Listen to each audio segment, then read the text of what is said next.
Por eso es importante tener este órgano sano. Nuestro médico le explica cómo hacerlo. Le mostramos todo lo que debe tener y el paso a paso para que haga en su hogar coquedamas. Una compresa de mascarilla en los ojos es de mucho beneficio. Este es solo uno de sus usos. Le decimos cómo aprovechar esta planta. Qué rico una empanada de zucchini, una de tomate o una de berenjena. Preparamos empanadas argentinas de vegetales. En estos días de lluvia, la mejor elección de calzado siempre será unos botines. Le presentamos las propuestas que además son muy cómodas. Ya inicia Giros, quédese con nosotros.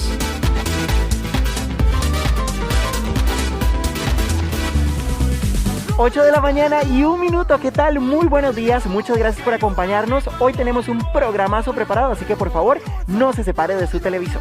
Así es, son 2 horas que vamos a compartir con ustedes con la mejor información y de hecho vamos a iniciar de una vez porque... Como que huele rico, ¿verdad? Te huele rico, ¿verdad? Sí, Como unas empanaditas que Patri e Ítalo... Huele empanadita ya, ¿verdad, Pati? ¡Buenos días! Buenos días y buenos días a todos, Candy. Qué dicha Buenos días, aquí. ¿cómo están? Buenos días, súper. Bien, gracias a Dios. Pues sí, hoy es martes de empanadas porque como pueden ver tenemos un montón. Pero vean esas empanadas, diferentes. señores, Ajá. por favor, para que se antojen allá en casa, porque además, ¿verdad que vamos a hacer esta receta más tarde? Correcto, la idea es, si usted tiene una cafetería, si usted tiene un negocio, si usted quiere emprender, tiene que esperarnos para ver cómo se hacen paso a paso porque esto definitivamente es súper rentable. Hasta con gallo pinto, Candy. Tengo con gallo pinto, Qué con rico. papa, con carne y con vegetales también, por aquello la gente que no le guste comer carne y ese demás, es un buen punto. vegetales sazonados y queda espectacular porque la idea de la masa es que es todo propósito. La empanada, la clásica empanada argentina, Candy, ¿es rellena de qué? De carne, tiene huevito duro, aceitunas y esa es la clásica. O sea, Una está buena carne sazonada, huevito duro y aceitunas. Y esta es la forma clásica, ¿verdad? Esa es de pollo. ¿Esta es de pollito? Sí, les La voy a tenés comentar marcadita. cuando, exacto, para que no se nos olvide porque Sí. es capaz que ofreces de pollo y era de carne. Y no ¿Cómo come se llama el pollo, no doblez, come perdón? carne. Los dobleces para diferenciarlos se Estos. llaman repulges. Repulges. Estos son Correcto. los repulges, Repulges. ¿verdad? Ajá, y eso lo hacemos precisamente para diferenciar el sabor, para no tener que estarle poniendo tantas cosas encima, porque tal vez el horno lo tuesta y sabe amarguito. Entonces usted lo que hace es que le pone dobleces diferentes, aunque sea contenedor como esa, para poder diferenciarlos. Ay, qué rico. Bueno, bueno, nos quedamos aquí. Quédense Correcto. aquí, porque si usted quiere hacer las mejores empanadas, lo va a lograr viendo Tenemos un el montón programa. diferente. ¡Qué delicia! Qué rico. Ahorita vamos a ver cómo se hacen esas empanadas. Pero Rafa, ahorita que estamos con toda la situación de COVID, pues lastimosamente muchas personas han estado hospitalizadas y luego de que salen del hospital se dan cuenta del cuentón que tienen que pagar por los servicios médicos. Bueno, y es que eso le pasó a Vicente Fernández, que es un gran artista y que uno, bueno, pensaría que tiene la capacidad de pagarlo, pero también eso le ocurre a muchas personas en nuestro país que se internan en un hospital privado y después tienen que pasarse a uno público. Veamos.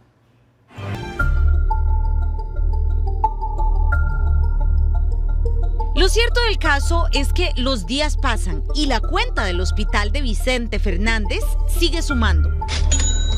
Su cuenta es de más de 1 millón de pesos. En colones serían más de 30 millones hasta el momento y va en aumento cada día. Pienso que no, pienso que tiene la suficientemente plata para salir del apuro que tiene en ese momento. Es difícil, ¿verdad? Saber porque es otro país, otra moneda. Yo lo único que pienso es que nosotros los ticos somos unos privilegiados con tener la caja del Seguro Social. Si estuviéramos en una clínica hay que pagar 2,5 millones por día solo de cama. ¿Qué pasaría en Costa Rica si usted decide atenderse en un hospital privado? ¿Existe alguna regulación o un máximo de dinero a pagar? ¿Y qué pasa si por falta de dinero usted se debe pasar a un hospital público? Generalmente en los centros privados pues les van haciendo día a día pues una evaluación de los gastos que se están incurriendo en ese momento el paciente en su hospitalización. Digamos, ya el paciente, como dice usted, se le acabaron los fondos, la póliza ya llegó a su tope en caso que tenga una póliza, o sus recursos propios no le dan para pagar más ese centro privado, pues entonces se coordina un traslado al centro hospitalario de la caja, ¿verdad? Que es el que le correspondería por área de atracción. Hay seguros y pólizas que ayudan a disminuir un poco el costo de la hospitalización en el ámbito privado. Sin embargo, siempre será de elección del paciente en qué centro médico atenderse, de acuerdo a sus posibilidades económicas.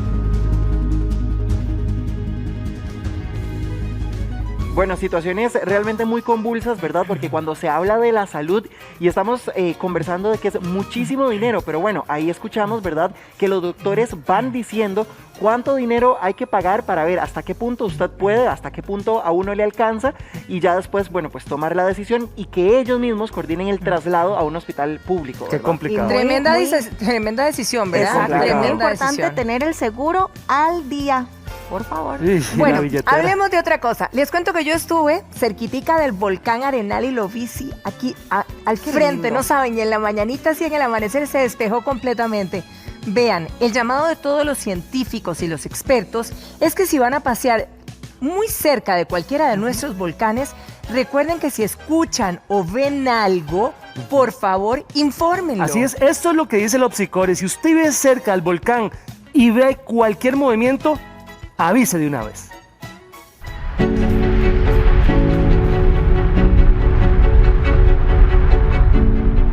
Solo ver las plumas de ceniza en el cielo, hay otras maneras de colaborar con la ciencia.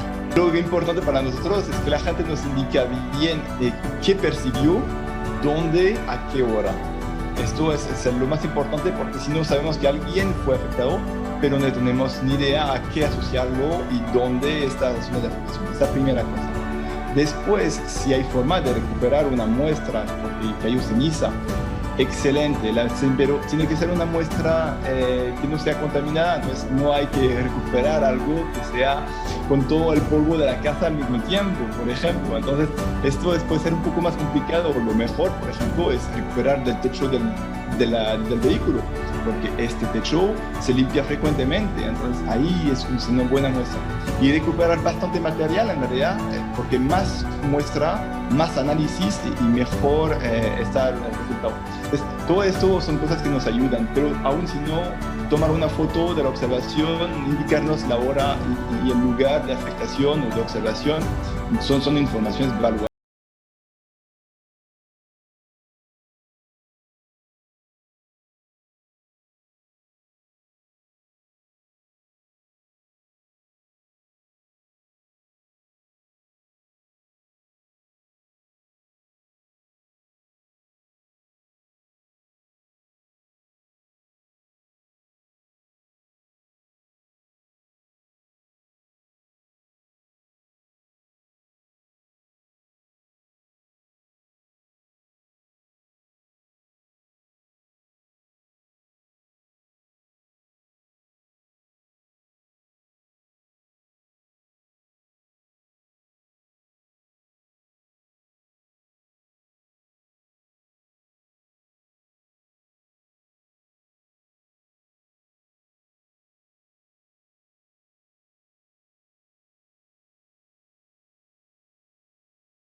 ¿Será que sí? Sí, claro. ¿Usted fue testigo? Sí, hombre, una tía mía. En un rincón de barrio Otoya existe una casa que tiene 90 años de ser construida.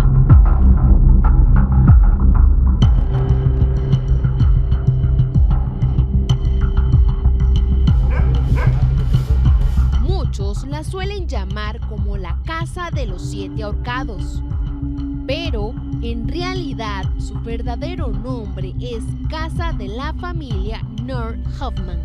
Es una familia alemana que viene oriunda de Hamburgo, son unos comerciantes que se instalan en Punta Arenas y en San José, y fundan en San José también lo que es la famosa Casa de Comercio Hermanos Nor y compañía. Ellos desarrollan actividades comerciales de importación, también tienen actividades cafetaleras. La casa básicamente tiene estructuras volumétricas muy interesantes, lo que son las balaustres, lo que son las torretas, inclusive tiene algunos signos como de castillo.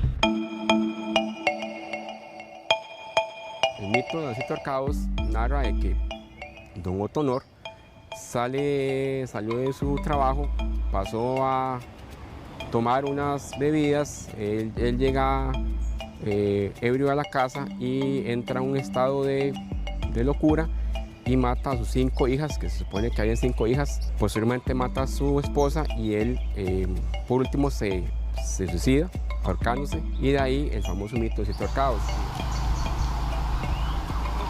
Bueno, que es más de miedo, que hay mucha gente que me he dado cuenta que la visitan. Cosas así, leyendas, que son leyendas de hace muchos años, de Costa Rica.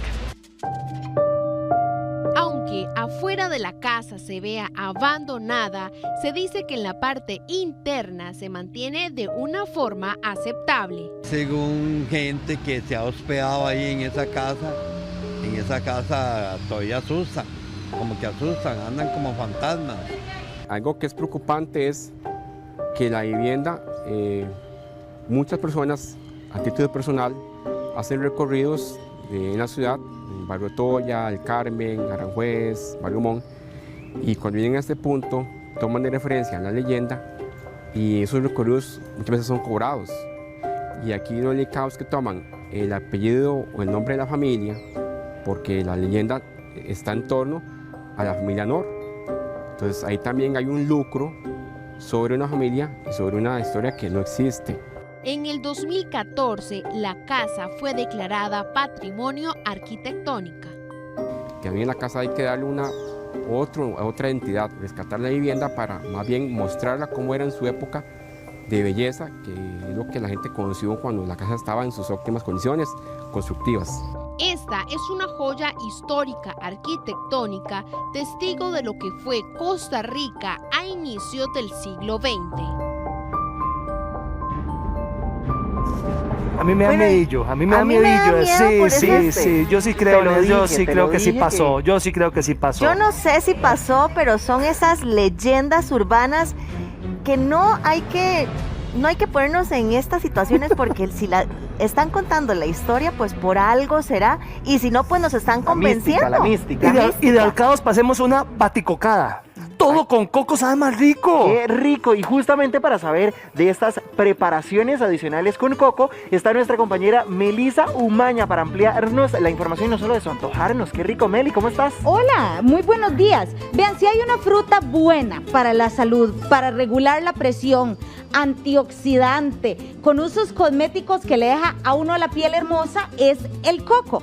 Pero además de la manera tradicional de consumirlo, y que aquí en Costa Rica hay en abundancia, tiene una infinidad de preparaciones deliciosas. Y justamente para que nos hable un poco de estas preparaciones, de todo lo rico y hasta curioso que podemos hacer con coco, tengo conmigo a César Rangel. César, buenos días, muchas gracias por acompañarnos en Giros. Mostremos un poco entonces de las preparaciones que tenemos aquí en esta mesa de los productos con coco. Si gusta, iniciamos por el tradicional postre exquisito que es el flan. Ok, buenos días, muchas gracias a todos. Tenemos un flan de coco, ¿verdad? Que hacemos con lo que es usamos la leche de coco y el coco como tal dentro del flan, y lo hacemos en versión regular, también lo hacemos en versión para lo que es las personas que son intolerantes a la lactosa. De verdad es súper cremoso, es exquisito y súper recomendado, pues. Usted me decía, yo honestamente no lo había visto anteriormente. ¿Cómo se llama este postre y cómo lo preparan también? Ese postre se llama Bien Me Sabe. Es un postre típico de Venezuela que lo estamos colocando aquí. A la gente le ha gustado bastante porque es solamente, no tiene lactosa, pareciera que tuviese lactosa. Yo digo que es el primo hermano del tres leches, pero va sin lactosa. Es un queque húmedo de coco y la crema se hace con el huevo y con la leche de coco, y arriba con un merengue suizo. Ahora, esto que parece aquí, el tradicional azúcar de caña, azúcar moreno, es de coco. Esa parece azúcar moreno o azúcar de caña, pero es azúcar de coco, se extrae de la palma del coco y tiene un olor similar al azúcar de coco. El sabor sí va a cambiar un poco y el índice glicémico es mucho más bajo que el azúcar tradicional. Y algo muy curioso es que, bueno, batidos, como les decía, se puede hacer un gran número. Ustedes tienen más de 25 sabores en distintos tipos de batidos. Así es, tenemos más de 25 sabores de batidos hechos con la baticocada original, que es un batido de coco. La baticocada original, su nombre inicial originario es venezolano y viene de la cocada venezolana. Y aquí adaptamos lo que es el nombre cocada a baticocada.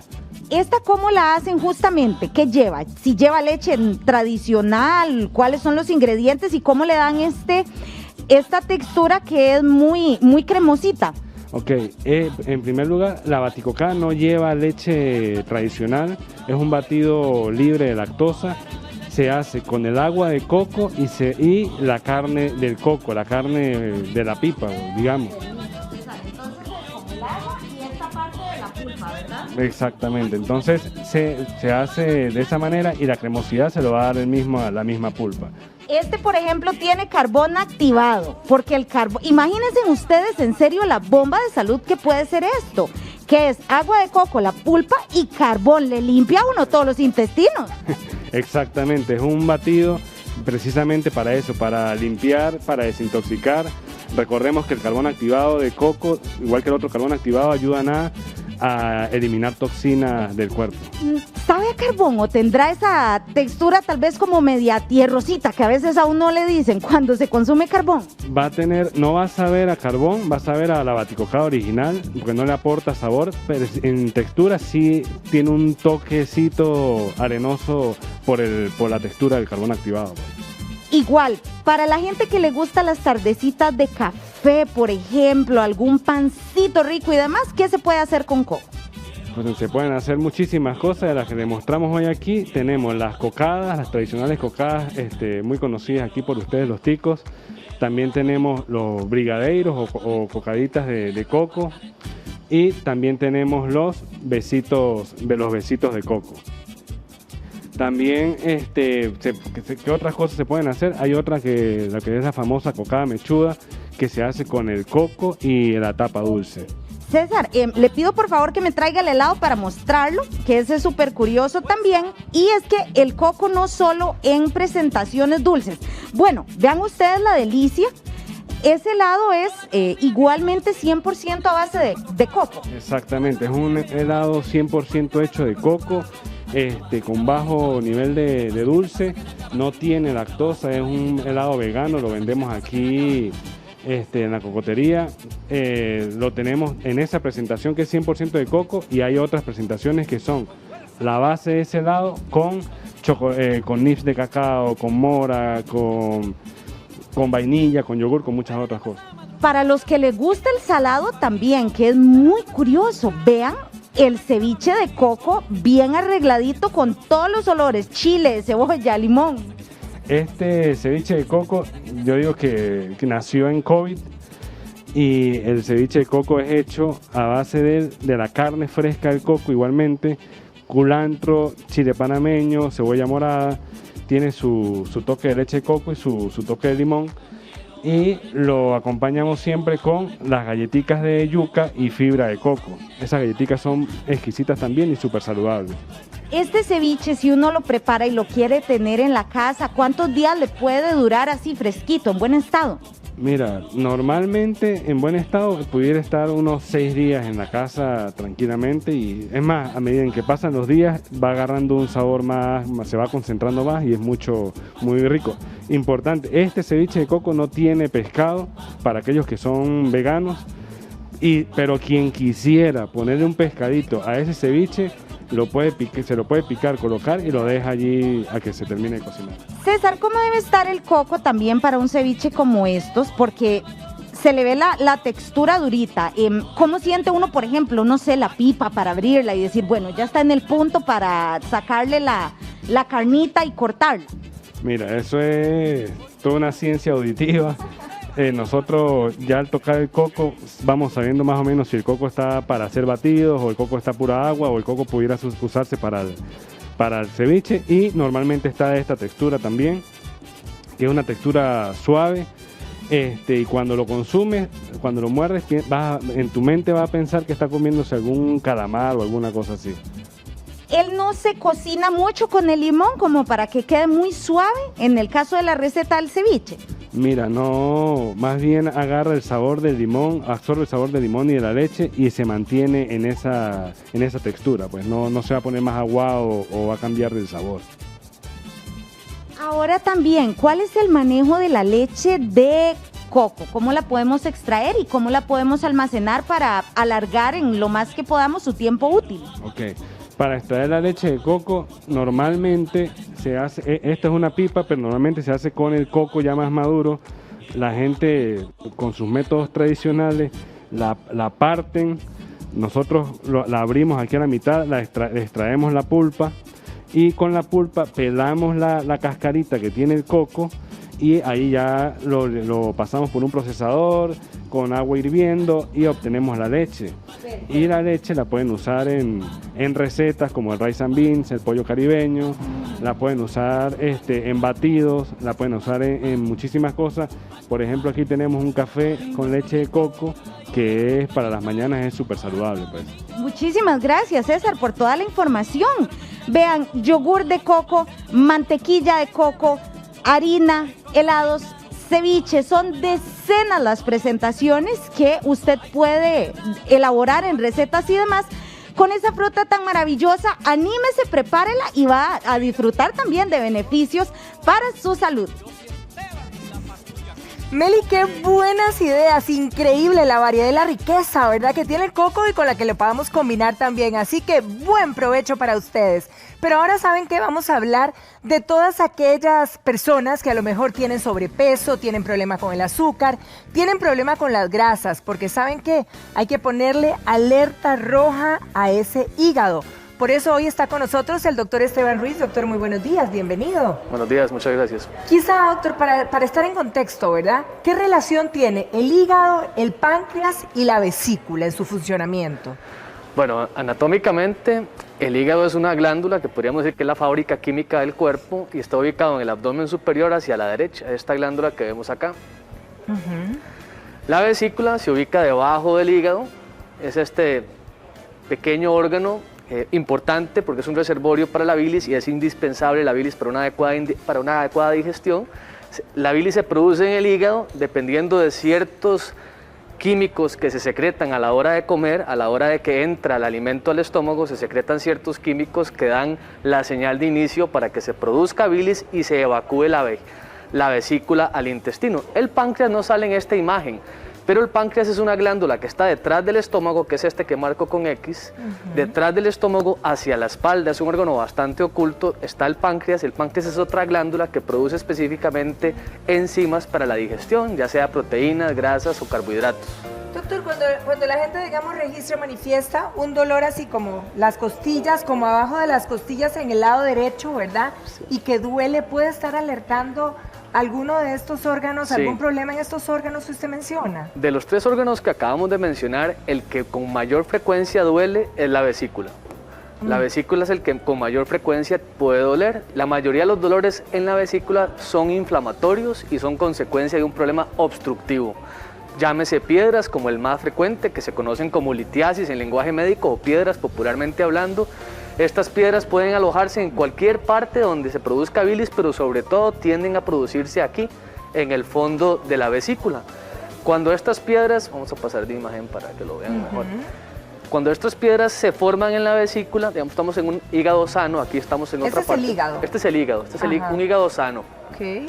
Cuando las piedras se forman en la parte de atrás de la vesícula, en el fondo de la vesícula. Estas usualmente reposan ahí y la mayoría de las veces no producen ningún síntoma, pero puede darse a veces ante diferentes circunstancias. En una de estas contracciones la vejiga puede acomodar estas piedrecitas hacia el cuello y estas, dependiendo de su tamaño, pueden, si son muy grandes, ni siquiera entran en el cuello y se quedan en el fondo, pero si son más pequeñas, usualmente menores de 10 milímetros, pueden empezar a incomodar el paso de la bilis hacia su ducto de salida y esto, obstrucción, producir inflamación y mucho dolor. Ese es el principal dolor que la gente siente, como un dolor fuerte, intenso, usualmente después de una comida grasosa, aunque puede suceder en cualquier comida, inmediatamente después de comer, en la parte derecha del abdomen, hacia arriba, justamente debajo de la costilla. ¿Solo cuando comemos aparece este dolor? No siempre. ¿O podría ser constante, doctor? Clásicamente se dispara después de una ingesta, especialmente si es grasosa, y el dolor puede ser tan intenso que el paciente no puede tolerarlo en la casa y busca ayuda en un centro de emergencias. O sea, bastante fuerte. Bastante fuerte. Ahora, doctor, ¿por qué? ¿Por qué se forman esas piedrecitas? Hay múltiples razones y se puede discutir predominantemente en el mundo occidental, donde Costa Rica pertenece. La mayoría de estas piedrecillas son de colesterol. Y el colesterol en general es un producto producido en el hígado, tiene que ver con relaciones con la dieta, pero predominantemente se produce en el hígado, y la concentración de colesterol en la bilis es la principal causante de este tipo de piedras. El colesterol se agrega, forma un cristal, el cristal se vuelve cada vez más grande y esta piedrecilla puede en algún momento producir este fenómeno de dolor. No siempre se producen dolores con las piedras. A cuenta de ello, por ejemplo, mi papá en algún momento tuvo piedras, estas piedras nunca le molestaron durante más de 15 años de evolución. Qué curioso, y mucha gente incluso las bota, como usted decía, son chiquitillas, podemos expulsarlas y casi siempre parte sin novedad. Casi siempre que botas una piedra, usualmente produce alguna consecuencia. Puede ser tan limitada como un dolor pasajero que se aguanta en casa, pero muchas veces hay complicaciones. Complicaciones como, por ejemplo, inflamación del páncreas, complicaciones, por ejemplo, de una inflamación importante aguda de la vesícula que se llama colecistitis, e incluso, aparte de todo esto, el dolor que se produce, que es muy intenso y usualmente se asocia a náusea, vómito y malestar general. ¿Sabe qué, doctor? Reiteremos eso del colesterol, porque sabemos que en nuestro país mucha gente anda con los niveles de colesterol arriba. ¿Ese puede ser un motivo, entonces, definitivo a que aparezcan las piedras? No siempre. A mayor saturación de colesterol en la bilis, mayor posibilidad de que se hagan concreciones, piedrecitas, que se hagan piedras en la vesícula. Sin embargo, no siempre ese es el detalle. La formación de piedras es un mecanismo complejo. Existen cosas dentro de la vesícula, la cantidad de moco, el tipo de moco que produzca la vesícula, la cantidad de hidratación que tenga el flujo biliar, que disminuyen el riesgo de que el colesterol se agregue y forme piedras, a pesar de la colesterol que produzca el paciente. Si usted tiene colesterol alto y aparte de eso tiene deficiencias en el moco de la vesícula, que eso no hay forma de probarlo, o en la hidratación de la bilis, tiene más riesgo de producir piedras. Bien, brinquemos, ¿qué le parece de la vesícula al hígado? ¿Dónde está el hígado? Bueno, el hígado lo habíamos marcado bueno, el hígado es este, claro. Está debajo del diafragma, hacia la parte derecha y media del abdomen, ¿verdad? Toda esta parte es el hígado. Algo que oímos comúnmente, ¿verdad? Cuando nos vamos a un chequeo o nuestros familiares, me dijeron que tengo hígado graso. Sí. ¿Qué sucede? ¿Por qué pasa esto? La principal causa, hay muchas causas, como ya lo hemos visto en otros momentos, el hígado graso básicamente es una consecuencia de exceso de reservas energéticas, una consecuencia usualmente de una dieta alta en calorías y un sobrepeso. La principal causa en el mundo, y Costa Rica no es la excepción, es el sobrepeso y la obesidad. Si estamos pesados, tenemos un hígado que ha engordado, que ha guardado más cantidad de grasa. El hígado en este caso es un mecanismo de reserva energética. Y así ha sido durante la evolución del ser humano. Cuando teníamos que trasladarnos en las épocas cuando éramos nómadas y pasábamos grandes extensiones de tierra buscando alimento, podíamos tener ayunos de hasta 14 días o más. Y el hígado respondía para mantenernos vivos y lo más sanos posible. Hoy en día que tenemos la agricultura y que fácilmente tenemos acceso a alimentos, el hígado sigue siendo el mismo que era hace 2000 o 3000 años. Sin embargo, ahora tenemos exceso de calorías y fácilmente mantenemos un hígado graso.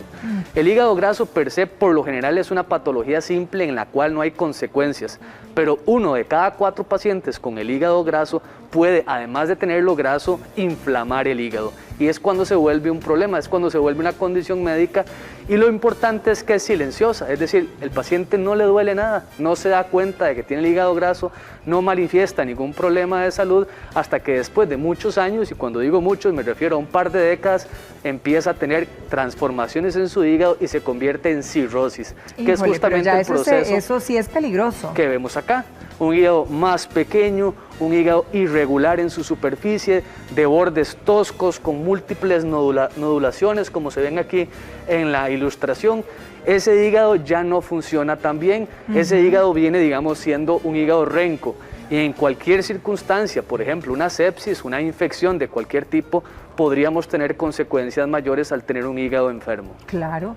Ahora, doctor, cuando hablamos, por ejemplo, de un estómago hinchado, picazón en el cuerpo e incluso un color como amarillento, ¿esto podría estar alarmándonos con algo así al respecto? Claro, ahí es importante, tal vez un paso adelante, hacer una diferenciación. Una cosa es la enfermedad crónica del hígado, que avanza de a poquito sin darnos cuenta, muchas veces como el hígado graso o por el alcoholismo, ¿verdad? Que vamos poco a poco dañando y acumulando cicatrices en el hígado, hasta terminar como cirrótico. De un pronto a otro, en una de estas eventualidades de la vida, se nos pega un virus, se nos pega una infección bacteriana y nos ponemos mal y nos damos cuenta que tenemos cirrosis. ¿Cirrosis es que se infecta el hígado, que se pudre? La que cirrosis se enferma? es una enfermedad crónica en la cual el hígado empieza a desgastarse y a acumular deterioro, se cicatriza, se vuelve seco, se vuelve incapaz de producir todas las funciones que usualmente produce. Baja su reserva funcional, se cicatriza, se hace más pequeño. Cuando me preguntan sobre el dolor, el tono amarillo, eso puede ocurrir con o sin cirrosis. La mayoría de las veces que vemos un paciente amarillo se debe a través de una hepatitis, una inflamación aguda que puede suceder de la noche a la mañana. Usualmente, en la mayoría de los casos, por una infección viral. En Costa Rica, típicamente el virus de la hepatitis A. A pesar de que existe vacuna, todavía no está inscrita o no está, digamos, no inscrita, no está dentro del esquema nacional de vacunación. Correcto. La prevalencia de hepatitis A en menores de 50 años es muy alta y por lo tanto vacunarlo no era la opción hace unos años. Hoy en día los que nacen hoy no tienen tanta posibilidad de verse expuestos a la hepatitis A y en esquemas privados sí se vacunan contra la hepatitis A. Sigue siendo prevalente y cuando vemos un paciente que de la noche a la mañana, estando en buen estado general, joven o mayor, se vuelve amarillo, muchas veces lo que tenemos que buscar son hepatitis y la predominante la hepatitis A.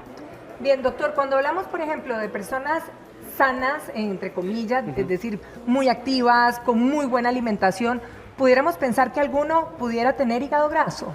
Sí, es raro. La mayoría de los pacientes con hígado graso son pacientes con sobrepeso, con obesidad. Sin embargo, existen otras condiciones que pueden producir hígado graso.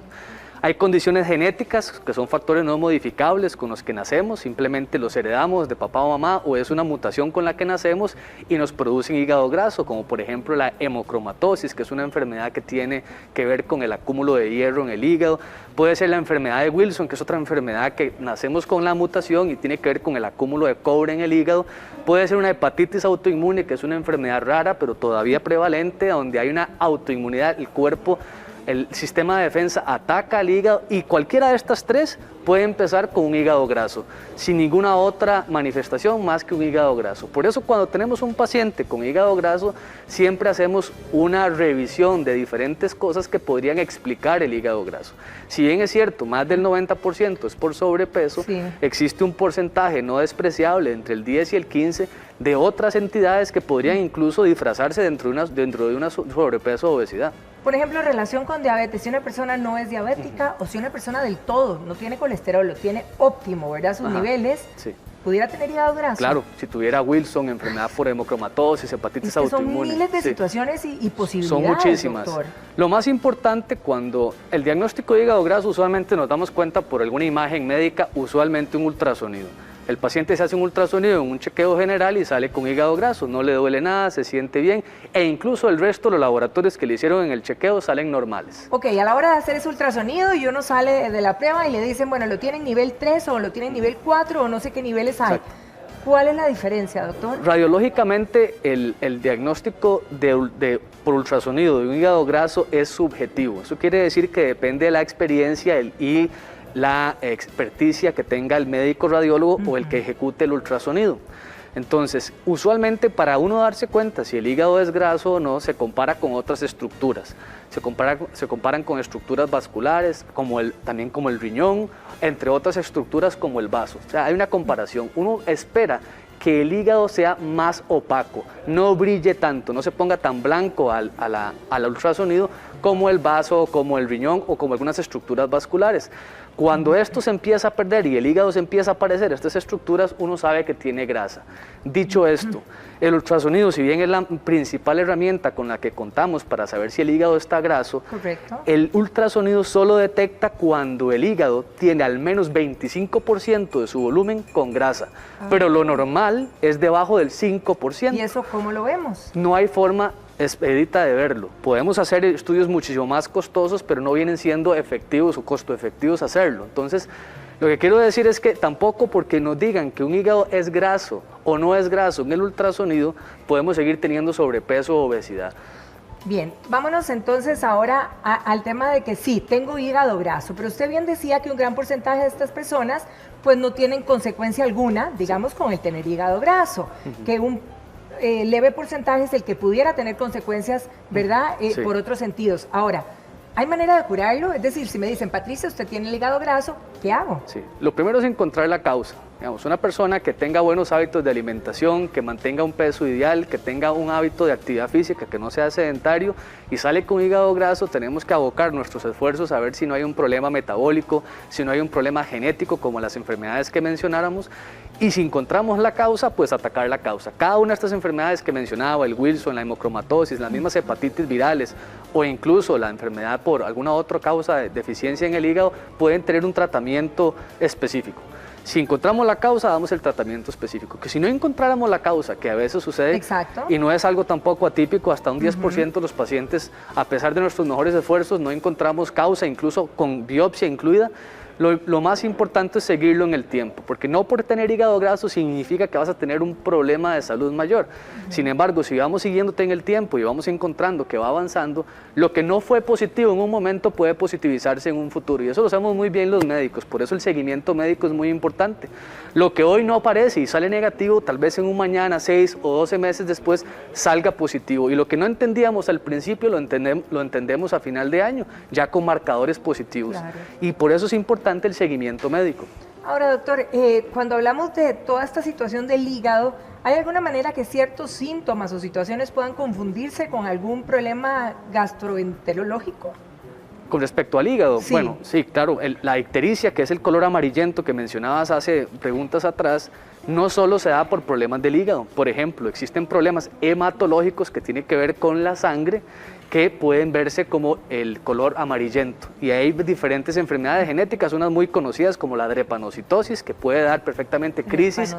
Drepanocitosis, que es básicamente la desfiguración de la hemoglobina, cambia la forma del eritrocito, del glóbulo rojo, y esto produce ciertas crisis, aumenta la cantidad de bilirrubina, no porque el hígado esté funcionando mal, sino porque se produce una mayor cantidad de pigmento biliar en la sangre y esto hace que el paciente se vea amarillo. Eso es una cuestión que no es gastroenterológica, que pareciera gastroenterológica, Claro. por ejemplo. Ahora, doctor, cuando hablamos del mundo, ¿verdad?, de nuestra alimentación, que es muy importante, como usted bien lo ha dicho, ¿qué alimentos pudieran ser nocivos, digamos, en cuestión directa con el hígado? ¿Y qué manifestación se da si es que efectivamente los consumimos Sí. y tenemos este problema? Desgraciadamente, la nutrición, a pesar de lo importante que es, la nutrición no da efectos agudos. La mayoría de las veces la nutrición, la alimentación, los buenos hábitos, el buen comer, nos da réditos si lo hacemos bien a lo largo de muchas décadas, de muchos años, y si lo hacemos mal también nos va a dar perjuicios o complicaciones a lo largo de muchos años. De lo que se ha estudiado específicamente en el hígado hay 3 puntos importantes. Las comidas altas en fructosa, que se usa mucho como agregado a diferentes bebidas o alimentos procesados, se sabe que aumentan los riesgos de producir, entre muchas cosas, hígado graso. Entonces, la fructosa, que en esto viene el jarabe o el sirope de maíz altamente concentrado en fructosa, este se utiliza como edulcorante, como agregado en la industria de tecnologías de alimentación, y esto produce una gran cantidad de hígado graso, además de otras posibilidades como podría ser incluso diabetes. Se ha estudiado en estos campos. Entonces hay que tratar de disminuir la cantidad de productos refinados altamente procesados, sobre todo aquellos que tienen fructosa, y busquémoslo en las bebidas o en empaquetados como galletas, postres. Ese tipo de cosas traen a veces mucha fructosa y eso podría perjudicar el hígado. Otras cosas que pueden perjudicar el hígado, por ejemplo, son las dietas altas en grasas saturadas. Las grasas saturadas no solo tienen efecto a nivel circulatorio, que ya es otro tema, también tienen efecto a nivel hepático. Aumentan el riesgo de inflamación cuando el hígado está graso. El licor, que no es un alimento per se, pero de mucho se habla, el licor también es un tóxico. No existe una medida normal o sana de licor. El licor siempre es un tóxico. Uno consume el licor en ciertos rangos y dependiendo del rango tiene las consecuencias, pero no existe una idea, porque se ha fundamentado que la idea de consumir una copa de vino tinto al día es buena. Saludable, sí. Eso no es saludable. Lo que es saludable son otros ingredientes que tiene el vino tinto, son fitofármacos o fitoquímicos que tiene el vino tinto, como el antioxidante conocido resveratrol, que también se puede usar, por ejemplo, en el consumo de jugo de uvas, no necesariamente en el vino tinto. No es exigido en el tinto que nada más. El etanol no es bueno para el hígado ni para ningún órgano en ninguna dosis. Es tolerado por el hígado a dosis bajas. ¿Hay algún licor, si vemos, si repasamos los licores, hay algunos que sean más nefastos en este sentido? Licor es licor, sea barato, sea muy caro, sea refinado o no sea muy refinado, siempre el licor, el etanol, va a afectar el hígado. Tiene los efectos de acetilación a nivel hepática y puede producir diferentes efectos. La fructuosa, usted la mencionó, ¿qué pasa con la natural de la fruta? ¿También sería maluca o con esa no tendríamos problema? La ventaja de la fruta es que la fruta sí tiene fructosa, es el azúcar predominante en muchas frutas, pero la fructosa primero no viene en altas densidades y viene acompañada de otra gran cantidad de fitoquímicos, de otras sustancias que acompañan a la fruta y entre ellas son la fibra. La fibra en la fruta disminuye el porcentaje de fructosa que se vacía rápidamente del estómago y por lo tanto varía un poco la digestión. Entre más rápido se evacúe el estómago al intestino y entre más rápido se logre absorber la fructosa, que tiene un mecanismo propio de absorción, más rápidamente se concentra en el hígado y se hace hígado graso. En las frutas tenemos varias condiciones que hacen que la fructosa no se evacúe tan rápido del estómago. Viene acompañada de fibra, las estopas, las cáscaras, todo este tipo de celulosas y hemicelulosas que traen verduras y frutas usualmente retardan el vaciamiento gástrico, disminuyen el impacto sobre la absorción de fructosa y por eso merman un poco la acumulación de la misma en el hígado. Una persona que nos esté viendo ahorita y que diga yo tengo hígado graso, hígado delicado, ¿no debería consumir en exceso frutas?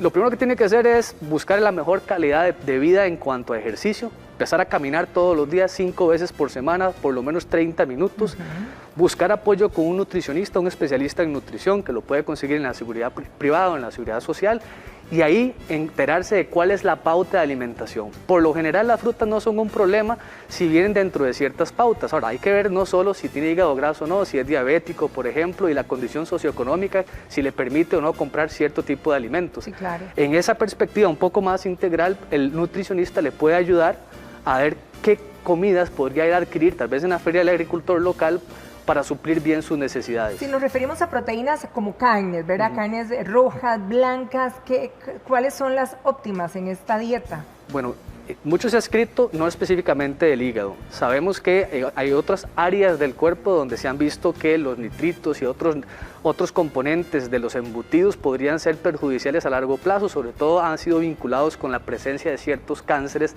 del tracto gastrointestinal, como el cáncer de colon. Sigue siendo un tema controversial, sin embargo, en el hígado per se, no hay un estudio que nos haya indicado que el consumo de carnes rojas o carnes blancas sea perjudicial para el funcionamiento hepático. Dicho esto, lo mejor es que desde el punto de vista de nutrición mantengamos un balance entre las proteínas de origen animal y las proteínas de origen vegetal, no dejando de lado ni excluyendo ninguna de los dos grupos. Doctor, por ahí también, ¿verdad? En el medio se habla de, bueno, me voy a ir a hacer una limpia de mi hígado, ¿verdad? Ya sea con diferentes plantas naturales o diferentes terapias que tienen expertos, ¿verdad? Alternativos. ¿Qué tan positivo y viable es esto, o recomendado más bien? Recomendado no, viable, habría que averiguar científicamente si hay algún estudio que ampare algunos de estos productos macrobióticos naturales o herbarios que se promocionan y se comercian.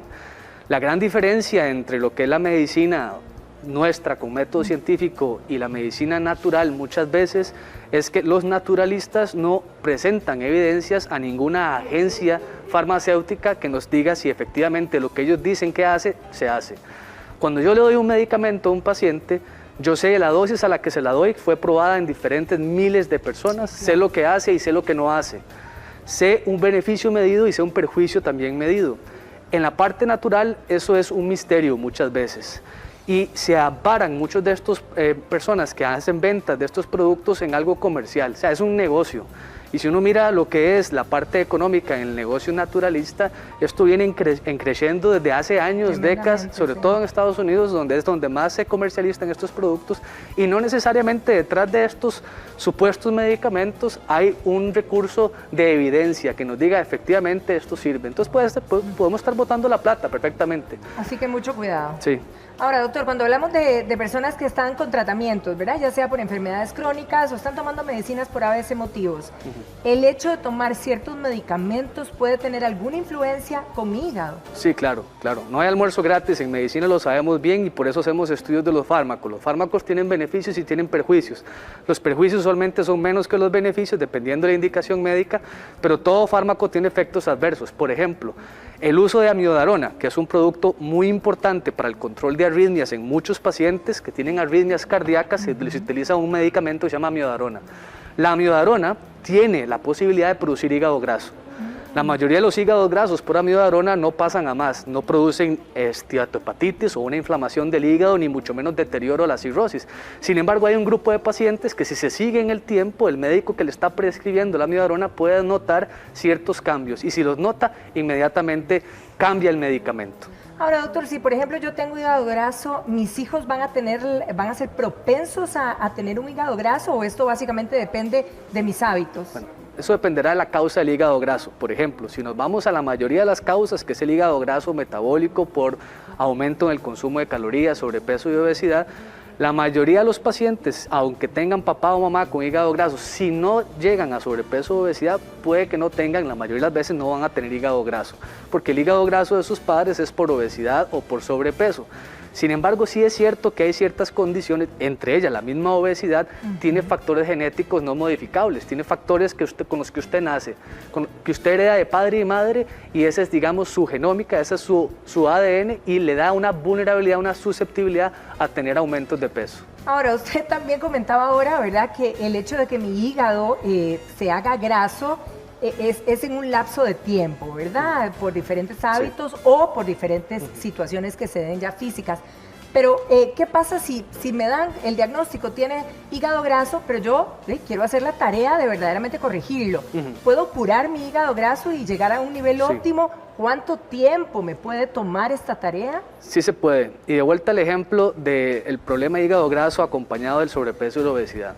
Nadie gana 20 kilos. Si comparamos el peso al final de la universidad, por ejemplo, que todos teníamos 20 y tantos años y pesábamos, no sé, 70 kilos, y cuando llegamos a los 50 y tantos años, en lugar de los 70 y pico, pesamos 90 y pico kilos, esos 20 kilos no los aumentamos de la noche a la mañana, los aumentamos durante 30 años de malos hábitos, de malas comidas, de comidas a las carreras, de no pensar conscientemente en lo que estoy comiendo, si tengo o no tengo hambre, y por supuesto sin haber hecho mucho ejercicio o esfuerzo por buscar ejercicio. Justificaciones existen y siempre sobran. Totalmente. Pero son 30 años de malos hábitos. Ahora vamos a devolvernos en el tiempo tratando de buscar nuestro peso ideal, y va a ser paulatino. Entonces, si usted quiere limpiar su hígado, tome el primer paso. El primer paso es ponerse unas tenis y salir a caminar. Hágalo despacio. Si tiene problemas cardíacos, busque una asesoría con su cardiólogo. Si tiene problemas a nivel pulmonar por asma, por ejemplo, busque la asesoría con el neumólogo, pero póngase las tenis y salga a caminar. Deje de estar siendo sedentario y salga a caminar. Todos los días un poquito. 100 metros es mejor que 0. Al día siguiente serán 200 y así progresivamente hasta lograr la meta. ¿Cuánto es la meta? Unos 30 a 35 minutos de actividad física diaria. Ojalá, o por lo menos 5 veces por semana. Si a la par de eso podemos hacer un esfuerzo de mejorar nuestra dieta, usualmente vamos a ir perdiendo esos 200 gramos que acumulamos mes a mes desde los 20 y tantos hasta los 50 y tantos, podemos ir perdiendo 200 a 400 gramos mes a mes desde los 50 hasta los 70 y lograr bajar de peso progresivamente. Nuestro hígado es bastante agradecido. De los primeros kilos que perdemos de peso, todos los seres humanos, el 80% se pierde de exceso de grasa hepática. El hígado, así como engorda fácilmente, adelgaza fácilmente. Por lo tanto, es importante darle el chance de adelgazar al hígado. Excelente, doctor Ruiz, muchísimas gracias. Mucho Nos quedamos gusto. con tarea entonces. Exacto. Feliz día para usted. Igual, Gracias. hasta luego. ¿Qué nos daban nuestras abuelas para quitar el ojo irritado, para calmar esas ansias, para calmar esa pancita, también para aclarar el pelo? Bueno, nos daban manzanilla y es importante que usted la tenga en casa. Aquí tenemos a la ingeniera agrónoma Elsa Villalobos. Doña Elsa, bienvenida. Muchísimas gracias, Ítana. ¿Podemos tener una matita de manzanilla en casa? Sí, claro, podríamos tener una matita de manzanilla en casa, inclusive en el patio podríamos sembrarla fácilmente. ¿Cómo se siembra una matita primero en casa y cuál es el cuidado de la manzanilla? La manzanilla lo que ocupa es, en su primera etapa, mucha agua. El solcito siempre, todas las plantas lo necesitan. Entonces, nosotros podemos tener la semilla fácilmente de alguna planta de manzanilla ya deshidratada. Ustedes no me van a creer, pero doña Elsa me enseñó que esta es la semilla de la manzanilla, ¿verdad? Esa es la semilla, correcto, cuando ya está seca. Y qué increíble, cuando usted va al mar, ahora la gente que está yendo a las playas, usted puede tener este bálsamo para quitar esas pelotitas y quitar ese calor, ¿verdad? Ajá. ¿Cómo se hace este Apenas esto es agua, simplemente agua, manzanilla, y le echan un poco de vitamina E, Ajá. que además de que extiende el tiempo de vida útil, ¿verdad?, del agua, hidrata la piel antes de que se le empiecen a hacer las bombitas y todo. O sea, usted llega a la cabina, a la casa de playa, y de una vez se siente muy rojo, de una vez se echa, se rocea. ¿Cuántas florcitas de manzanilla le puso para que haga efecto? Normalmente la receta que usamos es una taza de agua y 2 cucharadas de flor de manzanilla deshidratada. Doña Elsa, usted tiene toda manzanilla, hasta los jaboncitos, que aquí lo tiene bien bonito adentro. Correcto. ¿Cómo increstamos esta manzanilla ahí? A la manzanilla lo que se hace para preparar los jabones es que primero se hace una infusión, como la que nos tomamos, el tecito que nos tomamos, y luego le empezamos a incorporar. Se le pone colágeno, se le pone vitamina E, algunos los hacemos inclusive con avena, para completar, ¿verdad? El que sea totalmente bueno para pieles ¿Qué irritadas. le va a hacer mi piel si empiezo con ese jaboncito de manzanilla? ¿Me la va a hidratar más? Sí, correcto, se la va a hidratar. Mire qué belleza. ¿Esto es para hacer el tecito? Eso es el tecito, el que tomamos comúnmente, ¿verdad?, en bolsitas. Mire Aquí usted. tenemos bolsitas en tela muselina, Ajá. para que podamos estar reutilizándolas y tratemos Claro. de no botar tanto, ¿verdad? ¿Con cuántas cucharadas Con ya una. me hago con una? Con Sí. esto está bien. Con eso y le queda como agua dulce el color, bien Imagínese oscurito. usted, es que es muy fuerte. El té de verdad es bien sí, fuerte. Esto es lo que usted puso aquí. Ajá, es y una vea de el las formas. color que toma, ¿verdad? Ese es el color que toma. Ayuda para los nervios la manzanilla si lo hacemos con diferentes combinaciones. Correcto. La manzanilla, aquí están sus presentaciones. Este es el tradicional que tomamos con la manzanilla triturada, que es la planta completa, ¿verdad? Se Sí. tritura y tenemos el tecito. O sea, usted trituró esto y vea Eso lo que se sacó tritura de un solo. y hacemos manzanilla, Ajá. correcto. También podemos hacer la infusión con las florcitas, una herramienta, ¿verdad? Un infusor. Ajá. ¿Y ves? Ahí tenemos las florcitas y hacemos una infusión. Ahora, qué bonito que decore. Usted le pone 2, que 3 ahí encima para Imagínese. darle toque, ¿verdad, doña Elsa? Correcto. Para correcto. calmar los nervios, ¿qué tenemos? Aquí tenemos para que se sientan un poco aventureros, ¿verdad? A la hora, la manzanilla no solo se toma un tecito ahí con la bolsita y cuando estoy enfermo, no, también lo puedo tomar para refrescar. Mire usted. Entonces, eso es un té de manzanilla común y corriente, que le puedo echar limón, le puedo echar menta, le puedo echar hierbabuena y sigue siendo un tónico súper delicioso para el estómago y ¿Cuántas refrescante. calorías, verdad? Nada, quitemos esas gaseosas Sí, y le entramos a sí, correcto. a la manzanilla. Esta Correcto. combinación que tiene aquí. Esto es, si estamos un poco estresados, nos está costando dormir, entonces le agregamos un poquito de lavanda, melisa y logramos calmar un poco los nervios para dormir. Hay que machacarlo un poquito o simplemente lo coloco y va para adentro. Ajá, aquí lo que hacemos es igual, secamos todo, estas están frescas, la lavanda se seca, la manzanilla se seca, se trituran las hojitas, lo pongo en el infusor y echo el agua hirviendo. Hablemos de los aceites infusionados, sus Correcto. usos, ¿cómo los utilizamos? Este aceite le decimos un aceite floral. Ujú. Este aceite le ponemos caléndula, flor de manzanilla, lavanda y pétalos de rosa. Mire usted. Mezclamos todo, lo podemos echar con la mano, con la cucharita, lo mezclamos todo lo podemos echar, porque entre más como... Démosle sin miedo. Sí. Todos estos tienen propiedades Ujú. para la piel y además de eso, por ejemplo, la lavanda le da un aroma delicioso. La base, ¿verdad que es un aceite de almendra? Es un aceite de almendras, correcto. Sí, no es cualquier aceite, es un aceite de almendras. Metemos aquí, ¿cuánto lo dejamos reposar? Esto lo podemos dejar unos 2 meses y lo dejamos al natural, pero si no tenemos tanta paciencia, lo podemos hacer en baño María en la casa. Mire usted. Ponemos un sartencito con agua, ¿verdad? Y adentro metemos esto así destapadito. Ahora usted ya tiene que ya tiene todas las propiedades. Ese ya ¿verdad? lo trajimos listo. ¿Cómo lo utilizo? ¿En qué momento del día? ¿En qué Con parte del cuerpo? toallitas. Uy, qué rico. Lo ponemos en la toallita. Lo ponemos en la toallita y entonces lo podemos usar para desmaquillarnos, por ejemplo. Podemos desmaquillar la carita en la noche. Correcto. También para las patitas de gallo. Correcto. Por aquí y por allá, ¿verdad? Correcto, ahora, correcto. Vea qué increíble lo que limpia esto. Ah, sí. Y la manzanilla, además, todas estas plantas además hidratan. La caléndula, por ejemplo, tiene propiedades cicatrizantes increíbles. En cosmética se usa muchísimo. Esta es la flor fresquita que usted me dice que ayer la recogió y esta ya está sequita, ¿verdad? Esa ya está seca. ¿Las correcto. propiedades son iguales? Son iguales. La secamos también principalmente para extender el tiempo de vida útil. Ahora, una vez que ya la tenemos así, ¿qué hacemos con ella para poder utilizarla, doña Elsa? Todo esto hacemos, Citaros. Y luego, todo eso. Sí, se nos escapó decir también que este buen sobrecito o esta bolsita la hacemos en el tecito, ahora nos lo tomamos, la podemos escurrir un poquito y nos los ponemos en los ojos. Mire usted, para las bolsitas en la mañana. Para refrescar los ojos, o si tenés alguna irritación, ¿verdad? O se te ha metido una basura y te quedó el ojo rojo, te pones las bolsitas, te tomas por aparte la infusión. Y si usted quiere también manzanilla, aquí la tenemos ya lista, ¿verdad? Aquí está lista, correcto. Doña como Elsa, bolsitas. Muchísimas gracias. ¿Cuánto está más o menos la ramita de manzanilla? El ramito de manzanilla anda aproximadamente en los 200 colones. Mire usted. Un ramito de manzanilla como este, por ejemplo. Lo que pasa es que este ya se secó. Le agradezco mucho, Gracias. doña Elsa. Gracias. ¿Qué le parece la...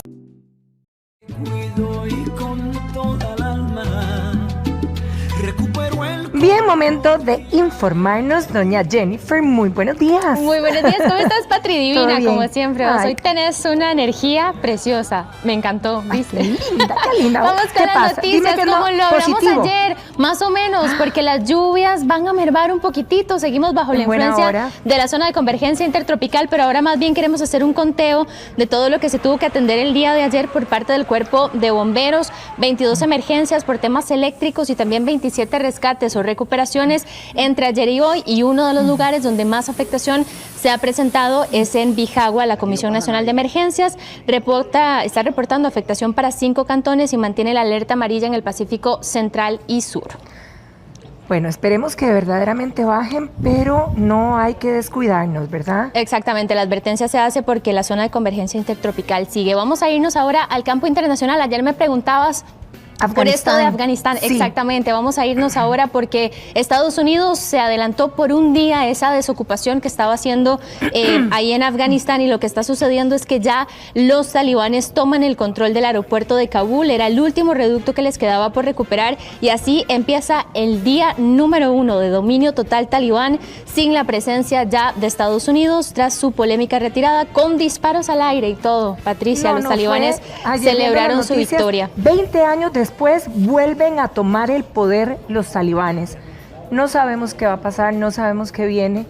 Esperemos en Dios que, no sé, tenga misericordia de ese lado del mundo, porque de verdad que no sé qué va a pasar. Imágenes muy dramáticas, sobre todo porque ellos están ahora intentando, ya que no tienen como este puente aéreo que significaba, ¿verdad?, el hecho de que existiera esta salida por el aeropuerto y estas misiones de rescate que estaban haciendo, ahora lo que hacen es irse por Irán para tratar de salir por lo menos por tierra. Y de alguna manera la presencia igual de los Estados Unidos mantenía en jaque ciertas situaciones que ahora... Vamos a ver qué sucede y vamos a estar informándoles, por supuesto, sobre esto. Muchísimas gracias. Un placer, de verdad, como siempre. ¿Igual vos? Bien. Nosotros nos vamos para el jardín, señores. Vámonos. Y vamos a elaborar coquedamas, y para eso está con nosotros la arquitecta y paisajista Soledad Peña. Doña Soledad, muy buenos días, y de una vez arranquemos porque hay un montón de diseños y diferentes plantas. Una técnica japonesa que se deriva del bonsái, ¿cierto? Correcto. Es una técnica que tiene más de 500 años, y lo interesante es que nosotros vamos a aprender a encapsular en estas bolitas. Si quieren me pasas una. Aquí tenemos, esta es una hermosa suculenta que la tenemos encapsulada en esta bola o esfera que inicialmente fue una técnica que se hacía con musgo, pero nosotros las vamos a hacer con fibra de coco. ¿Okay? Perfecto. Y vamos a aprender qué tipo de plantas vamos a utilizar. Entonces, manos a las obras. Manos a la obra. Lo más interesante aquí es saber qué tipo de plantas. Yo sugeriría, en este caso, utilizar plantas de interior. Aquí tenemos jade, muy bien. Algunas suculentas, ¿verdad? Las suculentas sí ocupan un poquito más de luz, las podemos tener en ventanas, terrazas. Otro jade pequeño. Una senseviera, que las conocemos mucho como lenguas de suegra. Tenemos estas peperomias que son de hojas bien grandes. Tenemos dos versiones, la variegada, que es amarilla con verde, y esta verde, que las podemos tener siempre en nuestros escritorios. Yo te comentaba que riquísimo tenerlos donde están los chicos estudiando, ¿verdad? Ahora que hay tanta clase virtual, ¿qué vamos a necesitar para poder elaborarla? Perfecto, vamos a utilizar tierra negra, ¿okay? Ojalá tierrita preparada, bien negrita.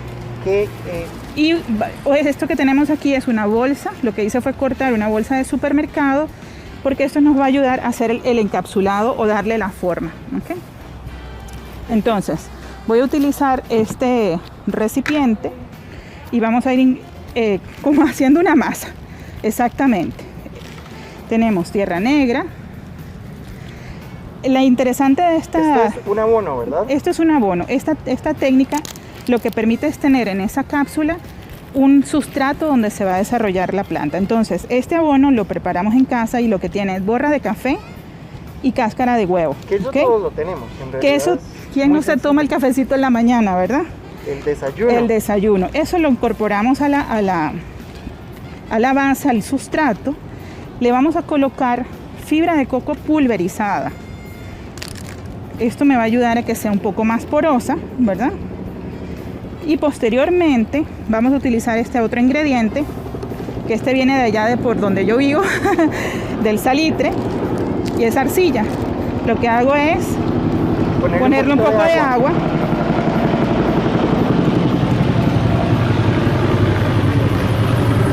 Démosle chance de que pase el avión. Sí.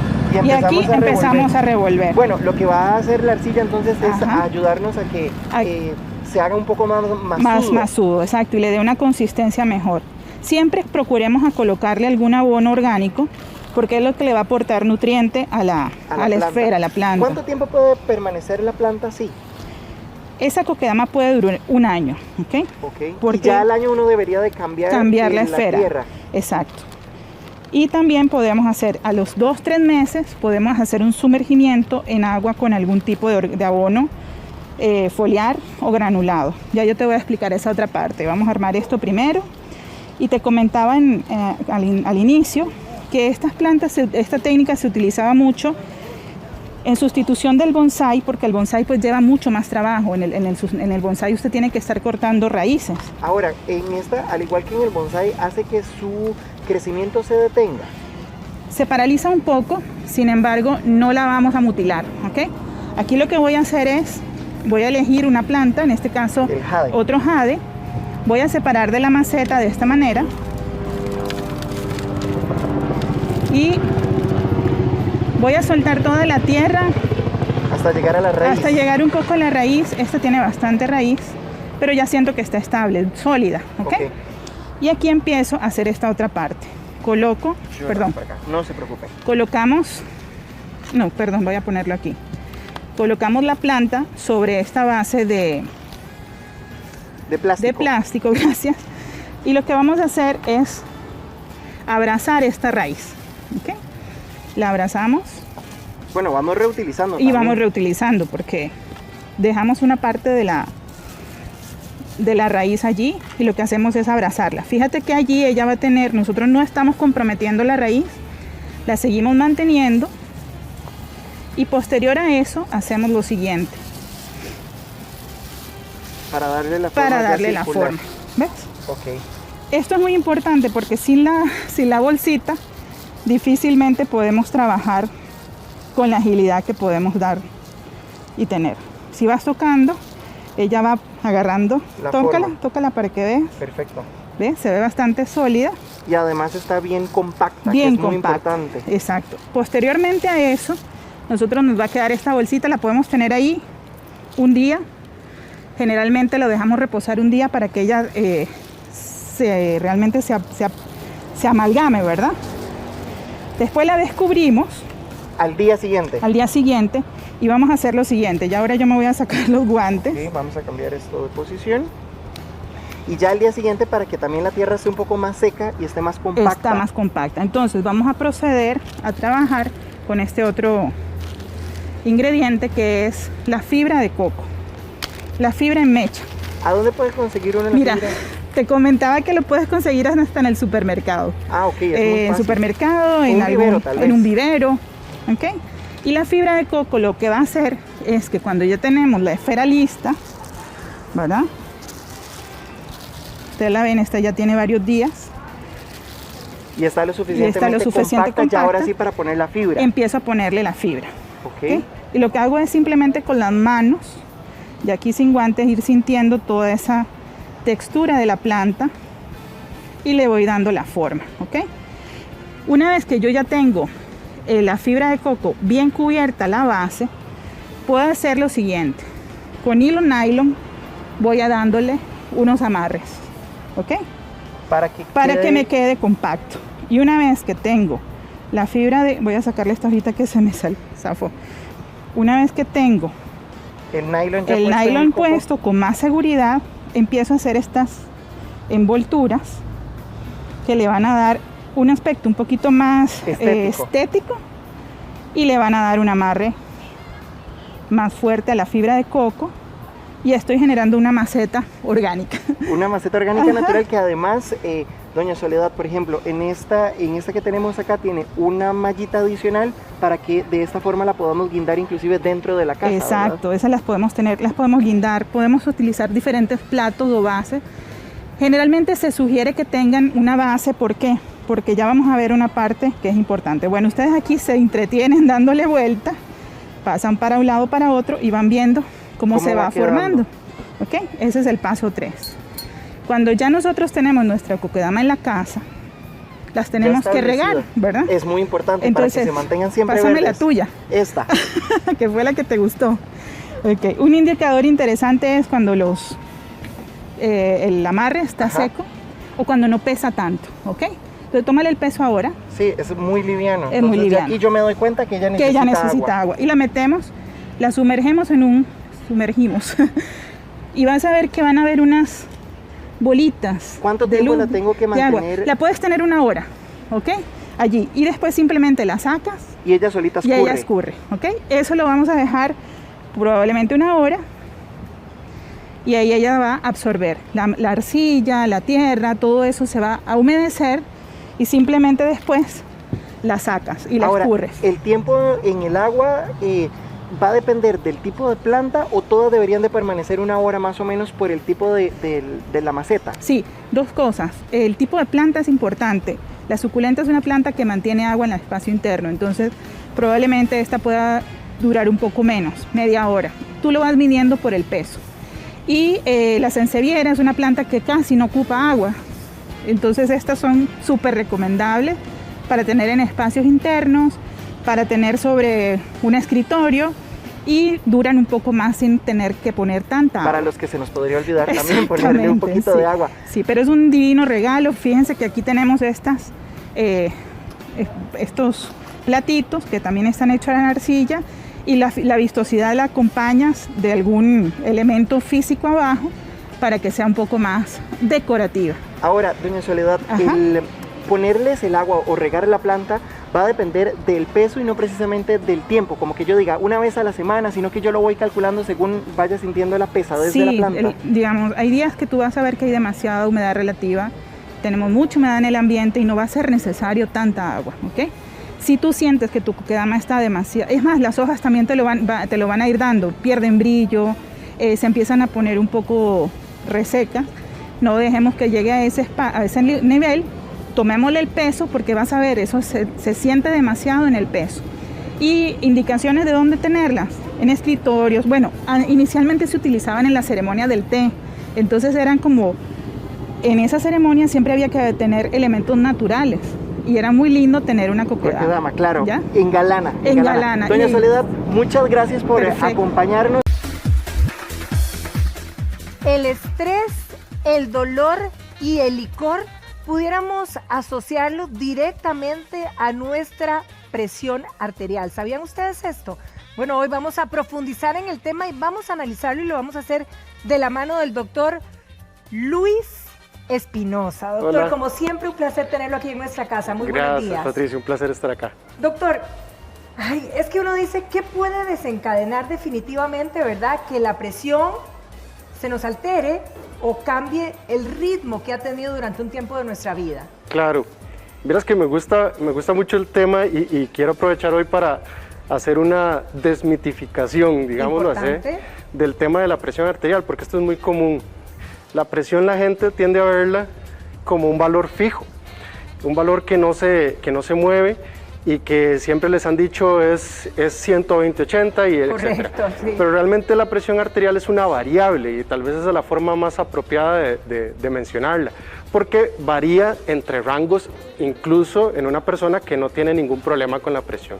Entonces, ciertas circunstancias van a hacer que la presión normalmente suba o baje o se mantenga en ciertos rangos, y eso es justamente de lo que vamos a hablar hoy, de qué variables o qué factores pueden hacer que la presión cambie, no necesariamente en el enfermo, pero en el sano también. Analicemos eso entonces, doctor. Claro. ¿Cuáles son los factores que pueden realmente hacer que mi presión varíe? Son muchos, ¿ok?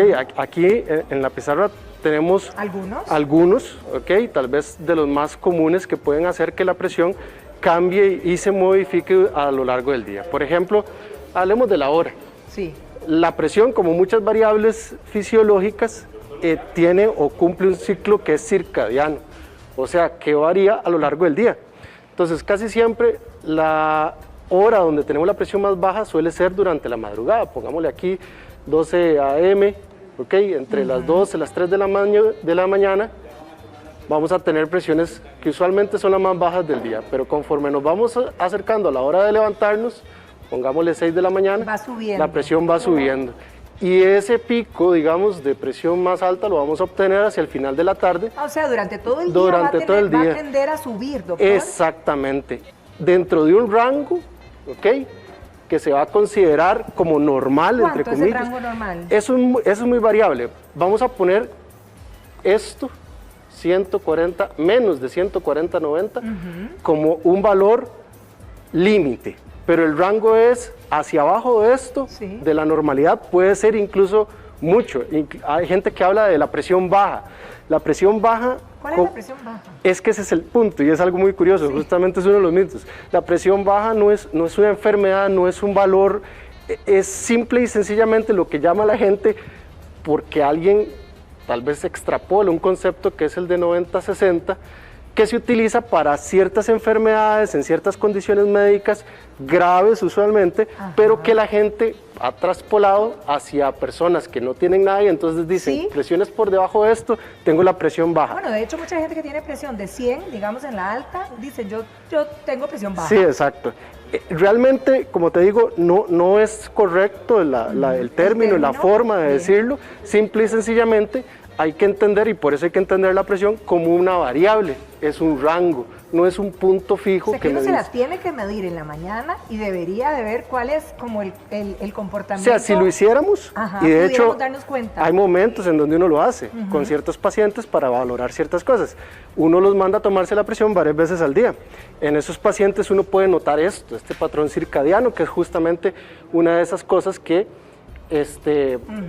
nos puede provocar, pero también hay otros factores que de hecho aquí los tenemos. Voy a borrar esto un momentito. Sí, señor. Ok. Porque ¿Cuáles son los otros factores? Por ejemplo, alimentación. Los tiempos de comida normalmente van a hacer que la presión suba un poco. ¿Okay? Cuando comemos. Sí, vamos a entender a la presión como aquella fuerza que nos hace a nosotros lograr una serie de cosas. Por ejemplo, gracias a que el cuerpo tiene la capacidad de modelar o de variar la presión, podemos estar de pie, podemos acuclillarnos y no desmayarnos, etc. Y una de las tantas cosas que nos permite hacer es comer. Gracias a esos cambios de presión podemos comer y no nos desmayamos mientras comemos. La presión normalmente sube un poco. Alimentos que puedan subir la presión, realmente como alimento no, simplemente el estímulo o el hecho de comer, la acción de comer va a hacer por lo general que hayan pequeños aumentos de la presión arterial. ¿Qué pasa con el licor, por ejemplo? Muy importante, especialmente el consumo excesivo de licor va a tender a provocar aumentos de la presión arterial. Y de hecho, en pacientes que tienen problemas con el consumo de licor, uno de los signos frecuentes cuando llegan a la consulta es que vienen con la presión alta.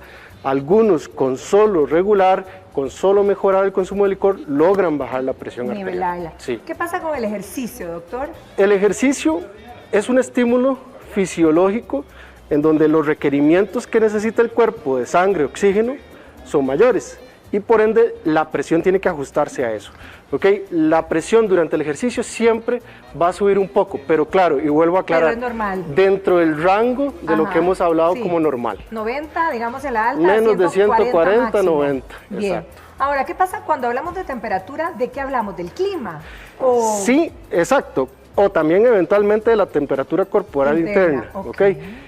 Esos son situaciones usualmente ya más complejas, usualmente situaciones críticas, pero tal vez la duda más común es cuando el clima está muy caliente o está muy frío, ¿qué pasa con mi presión? Realmente, vuelvo a mencionar el concepto, la presión va a variar y eventualmente el calor casi siempre se va a asociar con presiones un poquito más bajas, ¿okay? Sí, porque nos laxan. Exacto, también. y el frío eventualmente con presiones un poquito más altas, pero siempre dentro del rango de la normalidad. Igual, seguimos en los rangos. Exacto. Estrés, bueno, estrés padecemos, ¿verdad? La mayoría o todos diríamos. La enfermedad del mundo desarrollado, exacto. ¿Qué pasa con el estrés? El estrés por lo general produce un estado en donde aumenta una hormona que creo que en varias ocasiones hemos oído hablar, que es el cortisol. Cortisol, feo, ¿Okay? Sí. Y por lo general, los aumentos del cortisol asociados al estrés no son bruscos, pero son mantenidos a lo largo del tiempo. Y uno de los cambios que puede producir son cambios en la presión arterial. Y por lo general tienden a aumentar la presión arterial. Bien. Entonces, este ritmo de vida que solemos tener actualmente, eventualmente nos va a tender a subir la presión y en pacientes predispuestos eventualmente van a desarrollar hipertensión arterial. Ahora, ¿qué pasa con el dolor? Y cuando nos referimos al dolor, ¿puedo decir un dolor de cabeza o que esté inflamada y tenga algún dolor? Sí. ¿Cómo detona la presión? ¿Para abajo? El dolor sube la presión usualmente. Sube también usualmente sube la presión. La persona que está con dolor intenso, de hecho uno de los signos que solemos buscar cuando queremos evaluar qué tan fuerte es el dolor, suele ser eso, por ejemplo. Entonces, con el dolor vamos a ver usualmente aumento de la presión y aumento de la frecuencia cardíaca. Qué increíble, casi todo tiende a la subida, ¿verdad? Sí, pero hay un detalle. Hay algunas personas, y dependiendo también de las características o de qué esté provocando el dolor, y uno lo ve y es bastante frecuente, me golpeé, me dio un dolor muy fuerte, me desmayé. Ese es un grupo particular de personas en donde por un mecanismo, por decirlo así, inverso, más bien el dolor estimula una disminución de la presión arterial y provoca esos desmayos asociados a dolor. Sí. Pero no es lo más frecuente. Lo más frecuente es que el dolor se asocie a aumento de la presión. Bien. Ahora, ¿qué pasa con diferentes medicamentos? ¿También pueden influir en nuestro nivel de presión? Sí. Aquí excluyamos de esto los medicamentos obviamente antihipertensivos que se utilizan para tratar, porque son medicamentos que bajan la presión, están diseñados para eso. Pero otros medicamentos que no tienen que ver con el sistema cardiovascular y que no son antihipertensivos también pueden tener efectos sobre la presión. De hecho, medicamentos de uso común, como por ejemplo los medicamentos que utilizamos para los resfríos, las combinaciones de medicamentos que utilizamos para los resfríos tienden a tener ciertas sustancias que, por ejemplo, pueden provocar aumentos de la presión arterial. Hay otros medicamentos que por el contrario, por ejemplo, los opioides para el control del dolor, el tramal, la morfina, pueden tender eventualmente a provocar más bien disminuciones de la presión arterial. Entonces sí, los medicamentos son uno de esos factores que con frecuencia vemos que pueden influir en el valor de la presión. Excelente, doctor. Tengo aquí a dos candidatos pacientes del día de hoy que me encantaría que les tomemos la presión. Si quiere empecemos, regáleme el pilot. Yo se los tengo, por supuesto. Vamos a esperar que Ítalo, incluso la presión. que Ítalo no nos sorprenda en televisión. Ya ha sorprendido por un par de cositas, ¿verdad? No, pero vamos bien, vamos bien. Doctor, la presión, ¿a qué hora se sugiere, es recomendable tomar la presión? Si es que queremos ver nuestros niveles regularmente. Eso es algo muy importante porque se cometen muchos errores aquí justamente. Si usted lo que necesita es checar su presión, estar vigilando, lo más recomendable es que tome la presión no solamente una vez al día, ¿ok? Hay un esquema de toma de presión que nosotros utilizamos para ya sea el diagnóstico de hipertensión o el control de pacientes hipertensos, que es el monitoreo domiciliar de la presión arterial. Y entonces en este esquema de tomas de presión le decimos al paciente, necesito que se tome la presión al despertarse, más o menos a media mañana, más o menos a media tarde y al acostarse. Perfecto. ¿Ok? Ahora bien, ¿cómo tomarse la presión en la casa? Y si nos explica ya en la práctica para que puedan ver nuestros amigos en casa. Que esta es la parte más relevante, porque es donde más se cometen ¿Hay que errores. quitarse la camisa o puede ser sobre la Pues camisa? no debe ser sobre la camisa. ¿Por qué no te la Pero remangas, Italito? no sé si te da la camisa Yo para... creo que no me da, Ay, Pati. es que tiene mucho músculo, qué torta. Lo siento mucho, Pati, es que no me da. Pulseala, ¿no? ¿Aquí? Ok, hasta ahí llega. Vamos a ver, asumamos que no tiene la camisa para que es lo correcto. De hecho, es importante mencionarlo porque no debe haber ropa encima. Lo otro que es muy importante es en dónde debe ser. Nos vinimos aquí justamente al sillón porque es lo que mejor representaba. Ítalo, tal vez recostate un poco hasta donde puedas. Lo ideal es una silla en donde usted pueda reposar su espalda, pueda colocar los pies sobre el piso firmes sin cruzar las piernas y puedas colocar el brazo que se va a tomar la presión, apoyarlo sin que esté en el aire y que más o menos quede a la altura del corazón. Doctor. Esa es la forma apropiada. Una vez que estamos ahí, lo recomendable es que esa persona descanse en esa posición unos 5 minutos. Yo creo que ahorita lo vamos a bajarte mejor para que se vea mejor. Esto no es lo ideal, ya sabemos que no, pero para que se vea mejor. Ok, uno tiene que buscar en esta zona, en la parte interna del codo, una pulsación, que es la pulsación de una de las arterias que pasa por ahí. Eso es lo que nos va a permitir medir la presión. O sea, el aparato va sobre, digamos... El aparato va de este codo, de este doblez del codo, unos dos... Estamos a 2 dedos del codo. Unos 2 dedos del codo. Híjole, yo lo ponía como aquí al medio, ¿no? No, unos 2 deditos a partir del doblez del codo. Bien. Si, yo no sé si se nota aquí la marca amarilla. Sí, señor. Esta marca, los diferentes aparatos la tienen de diferentes formas, exacto. La marca tiene que estar sobre esa zona donde usted siente un pulso, donde usted siente la pulsación. Eso tiene que quedar ahí. Una vez que usted ubica el brazalete en ese punto, lo agarras. ¿Qué tan tallado, doctor? Lo recomendable es que el brazalete quede firme, que no se pueda correr ni para adelante ni para atrás, pero que no quede tallado. Exacto. Una vez que tenés el brazalete colocado, normalmente estos son máquinas automáticas. Necesita ponerla sobre algo. Vamos a ponerlo por aquí. Lo recomendable aquí, y esto también es una cosa que vamos a hacer, lo vamos a ilustrarlo de esta manera. Aquí, si ustedes pueden ver, la máquina está muy por debajo de donde en teoría está el corazón. Entonces lo recomendable en eso es una de dos. A que esté al nivel. Yo lo podría tener aquí también para que le vea la cama. No la puedo tener aquí. No se recomienda porque de alguna otra manera estás haciendo un esfuerzo y eso va a modificar el valor. ¿Aquí en el reposo? No, porque te va a quedar muy debajo del corazón. Deme un segundo. Lo ideal, si no tenés dónde, ahí está. Lo pones aquí, en alguna otra cosa. Aquí estaríamos muy arriba. Pero no hay problema. Lo podemos poner otra persona a nivel del corazón, lo más firme posible en la palma. A nivel de mi corazón, Pati. Una vez que la persona ha reposado los 5 minutos, lo tenemos en la posición apropiada, etcétera. Entonces, por lo general, estas maquinitas son muy sencillas de utilizar, traen un botón de encendido que inmediatamente empieza a tomar la presión.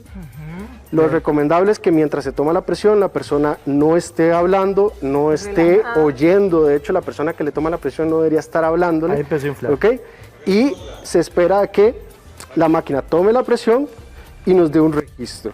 Ese registro siempre se recomienda anotarlo. Casi siempre la máquina va a tirar un registro tanto de presión como de frecuencia cardíaca, que ahorita cuando termine de hacerlo vamos a empezarlo a hacer.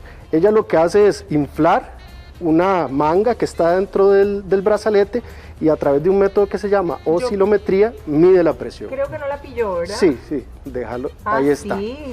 Bueno, Ítalo, muy bien. ¿Cuánto crees que es tu promedio de presión, Ítalo? 120 sobre 80. Ay, qué mentiroso, estaba viendo la cámara. Es terrible. Ok, ahora sí, dígalo. ¿Cómo le pregunto yo? Díganme ustedes. Que no, ¿Por qué cree que gano los viernes? No, díganme. Bueno, la presión está en 120/78, es un valor apropiado. ¿Cuánto es, doctor, para 120/78. Estaría ideal. Es una presión que está ideal 7-8. para el momento de la mañana en el que estamos, para tu edad y para toda la situación. Está muy bien. Doctor, muchísimas gracias. Para nada. Rafa, siguiente paciente. Ay, vamos a ver que no nos dé una sorpresa. Lo mismo. Ahí está, Rafita, sí nos puede dar vamos a repasar rápido. Su bracito. Entonces, pies apoyados sobre muy bien. piso, brazo apoyado sobre ya que esta mesita no nos sirve, vamos voy a ponerle en su lugar. acá al cablecito. Exacto. Okay. Buscamos el lado interno del codo, buscamos el pulso y de ahí un par de dedos. Dos deditos y vámonos. Cerramos el brazalete. Rafita, ¿usted conoce su...? No tengo idea. Evitamos la ropa, pero bueno, no importa. Aquí lo vamos a dejar así por tiempo y apoyamos el brazo, apoyas vos y lo más tranquilo posible. Exacto. Vea, Rafa es un muchacho muy joven, ¿verdad? ¿Debería de tener una presión más baja o eso no tiene nada que ver? No, vas a ver. Porque le puede llevar unos bastantes años a Ítalo. No digo a mí porque ni les digo, pero a Ítalo le lleva bastantes. Lo más importante aquí es entender. Exacto. Vamos a obtener valores probablemente diferentes al de Ítalo, pero no quiere decir que sea más saludable o menos saludable. Exactamente. Okay. Es de lo que hablábamos. La presión no es un valor fijo, no todos tienen que tener 120, 80, ni todos lo van a tener. Exacto. ¿Okay? Es más, una misma persona va a tener valores de presión diferentes a lo largo del día, que lo habíamos comentado. Lo que tiene que estar es dentro de un margen. ¿Okay? ¿Cuántos días, digamos, debo hacerme yo un chequeo si quiero verdaderamente conocer cuál es mi promedio de presión? ¿Una semana, un mes? ¿Qué es lo recomendable, doctor? Okay. Ahí la tenemos. Hijo, ya esto me preocupó. 141/74. No, doctor, tomémosla de nuevo. Ya, a mí este chiquito no se me va con esa presión. ¿Eso qué quiere decir? Vamos a ver, un poco alto. ¿Está nervioso? Probablemente sea más nervios que otra cosa.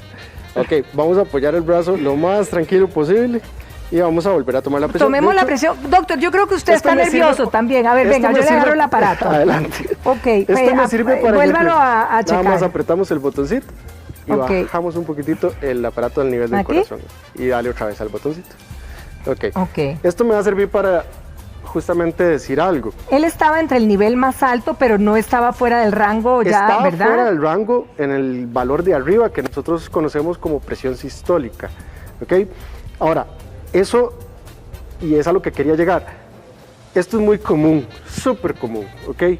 Entonces la gente llega y dice, soy hipertenso. Exacto, ¿okay? Me asusto. Me asusto, ya tengo problemas. Lo más importante a entender de este tipo de cosas es, esto, una medida como esta no diagnostica hipertensión arterial. Sí, claro. Lo que me sirve es para decir, ok, esta persona tiene la presión por encima de los rangos y debo de pasar a un estudio o a una metodología diferente de toma de presión arterial para definir si realmente esa presión alta es producto de hipertensión arterial o es otra cosa. ¿Okay? Porque bueno, ve, bajó un poquitín ahí, ¿ves? No, de hecho, el doc estaba nervioso también.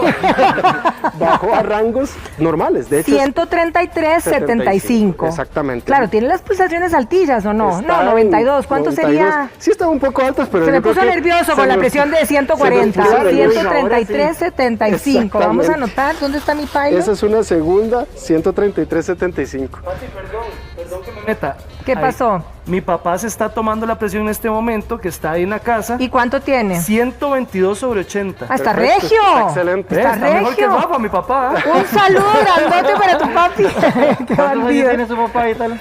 De ahí, mi papá tiene 78 años. Sí. 122/80, mi viejo. Eso algo que me deja decir eso, y es muy importante. Las presiones o la toma de presión arterial puede variar dependiendo del lugar, y de hecho esa variación también es importante. No es lo mismo la presión arterial en la oficina, que llamamos nosotros, a la presión arterial en el hogar tomada por el paciente o la presión arterial tomada en el hogar por una máquina. Qué curioso eso. Por una máquina especial. Ahora, estas maquinillas, ¿verdad? Sí. Y hay las de muñeca. Sí. ¿Son aquí o son aquí? Esas que se hacen como una muñequera. Aquí tengo que decir... ¿Qué es lo recomendable? Lo recomendable es que sea a nivel braquial, o sea, a nivel del brazo. Esa es la medición recomendable. ¿Por qué? Porque usualmente estos dispositivos, para poder brindar justamente medidas confiables, se han estandarizado. Eso quiere decir que han llevado un proceso en donde se ha logrado determinar que sus medidas son fiables y son apropiadas. Sí, claro. Muy pocos dispositivos de muñeca han logrado pasar esa estandarización. Entonces no son los óptimos. Es curioso, si uno quisiera ir a comprar un aparato, ¿ok? En teoría, aquí en el país, los dispositivos automáticos para uso en la casa, todos deben de ser estandarizados por solicitud del Ministerio de Salud. Ahora, doctor, ahora que medimos, por ejemplo, que a Rafa le salió diferente en las 2 tomas, ¿verdad? Mucha gente en casa puede pensar, híjole, o le falta baterías, o mi máquina se dañó, o ya cumplió su vida útil. ¿En qué momento verdaderamente puede ser esto o eso es natural que pueda suceder? Vimos el ejemplo clarísimo, clásico de lo que suele suceder con la presión. Un individuo tiene la presión en un valor y 2-3 minutos después la tiene en otro valor. Por eso hablábamos de que la presión es una variable, ¿ok? Y ese rango en donde se puede mover dependerá de una serie de circunstancias. Por ejemplo, ahorita yo creo que probablemente estaba asustado. Se nos asustó el compañero y entonces de ahí sale la presión inicialmente un poco más alta, pero una vez que ya se relaja un poco, la presión baja. Cosas tan sencillas como eso pueden hacer modificar la presión y es justamente de lo que nos trajo a hablar de Totalmente de acuerdo y agradecidísima, doctor, por su visita el día de hoy. Muchísimas gracias. Con mucho gusto para servirles. La verdad es que hay que controlarnos la presión. Que pase un feliz día, doctor. Igualmente. ¿Le apetece? Una empanadita, quédese aquí porque ahorita vamos a compartirlas, pero de pronto nos vamos a una pausa comercial y ¿saben qué? Cuando regresemos, esas botas argentina que les tenemos y usted la va a hacer en casa, Candy Zamora. Desde cero, todo para que lo hagan en la vean, casa. Esa es la mía favorita, la Esa es caprés, ay, caprés, qué rica, esa Candy. tiene tomate, albahaca y queso mozzarella. ¿Por dónde arrancamos, querida? Vamos a hacer la masa, que acá el relleno, a pesar de que, verdad, tenemos lo que es argentino, que sería carne, etcétera, vamos a hacer la masa y usted la puede rellenar con cualquier cosa. Es la base y es lo que necesitamos hacer. Tenemos harina, puede ser harina fina, en este caso estoy trabajando, o puede ser harina integral, si quisiéramos algo un poquito más light. Más light, exactamente. Y es una receta súper fácil. Vamos a ponerle un poquito de azúcar. Poquitico, ¿verdad? Ah, sí, y un poquito de sal. Es un mini. Estas dos cosas van a hacer, obviamente, que nivelemos sabores y que a su vez la masa tenga una crocancia, pero también sea suave. Claro. Básicamente, a mí es me el encanta. éxito de la empanada, ¿verdad? Es correcto. Sí. Me gusta hacer las cosas a mano. Ya batidora es como más cuando cosas más forzadas. Tengo margarina. Si yo quisiera hacer un producto, por ejemplo, que sea que no tenga lácteos o que tenga lácteos, lo que podemos usar es manteca. Manteca. ¿Okay? Manteca, exactamente. El mismo peso que tenemos ahí y lo que vamos a hacer son boronitas. Tiene que quedar en boronitas, sí. Tiene que quedar en boronas. Puede ser con un estribo. Ajá. Con un tenedor. Ay, el estribo ayuda mucho, ¿verdad? Ayuda montones. Hace que sea mucho más fácil, Exacto. digamos. Y si yo hiciera esto en batidora, tenemos estribo también lo aquí puedo solo hacer. como para enseñarlo. Déjame ver, no me acuerdo si teníamos uno. Creo que sí, Por me ahí parece. andaba. Teníamos uno, se llamaba La Obra, porque ya no lo veo, Candy. Seguro, creo que lo usamos un día de estos. Creo que lo usaste, Rafa, en Como un puré, para ¿verdad? empezar a darle vuelta al pudín. ¿Será ¿verdad? que lo diste de regalo, Rafita? Podría ser, no lo recuerdo. No, en el puré de plátano maduro. Ajá, exactamente. Y la idea ahí es que pastel. Candy, que quede como esas boronitas ahí, que queden las boronitas dándole vuelta, pero si no, usted lo hace con la mano y empieza a darle cariño. Además, es más rico sentir la textura, ¿verdad? Ahí ir trabajando. Se lava las manitas, sí, exactamente. En este caso, vean ya está la borona. Exactamente, no es un trabajo muy forzado y si es en batidora con paleta, no se preocupen por ese paso. tema, exacto. Exactamente, si quiere, dale. Ahí, para quitarlo, para ir haciendo aseo.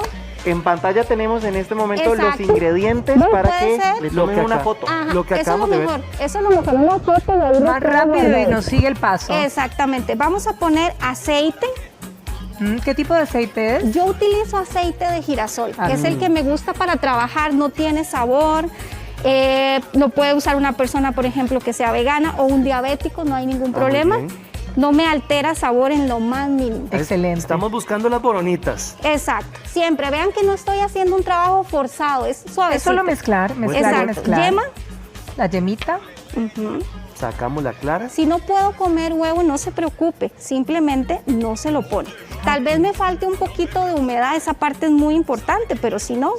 No afecta tanto. No afecta. Vean aquí, es una borona grande. Ya más grande. Exacto. Correcto. Y voy a empezar a agregar ya va uniendo agua. Y la terminaste de unir con el agüita. Sí, de esta receta que yo tengo, con el tamaño de cortador que yo usé, porque si ven, en realidad es una empanada un poquito grande. ¿Cómo? Son unas empanadotas. Yo dije, de una cuarta. Solo puedo probar una. Son empanadas de un pedacito en la tarde, en la mañana y otro en la tarde. Es para que lo guarden. Mira, recogete este para que no se te quede afuera. Bien. Perfecto. Ahí. Candy, cada vez más personas se unen a su grupo. Sí, ya casi somos 8,000. Es un éxito. Ahí tienen todas las recetas paso a paso. Exacto, son recetas muy buenas. Es correcto. Prácticas, que eso es lo que me encanta. Rápidas, vean aquí, esta masita, como nosotros la hemos amasado, como la hicimos para todo lado, ella se estresa, hasta la masa se estresa. Ay, no, si el estrés, yo te digo, debe tener una presión arterial que no jugando. Rafa le salió 400 Exacto. sobre... No. Si le tomamos la presión a la masa, sale altísimo. Y ya le bajó a 130. Ya le bajó, ya te bajó. Todo bien. Todo bien, qué bien. Sí. Rafi, mañana traigo el mío y te lo tomo temprano para que estés tranquilo. Por favor. No te preocupes.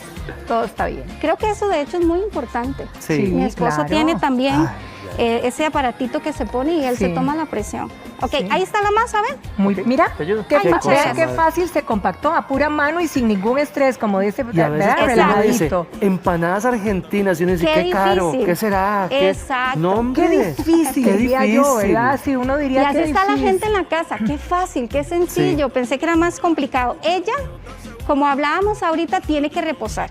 Ella tiene que relajarse. Entonces, ustedes en casita van a ponerlo. Esa ya estará relajada. ¿Ven? Se ve vean relajada. una piel relajada. Vean qué tersa se ve. Vean. Así.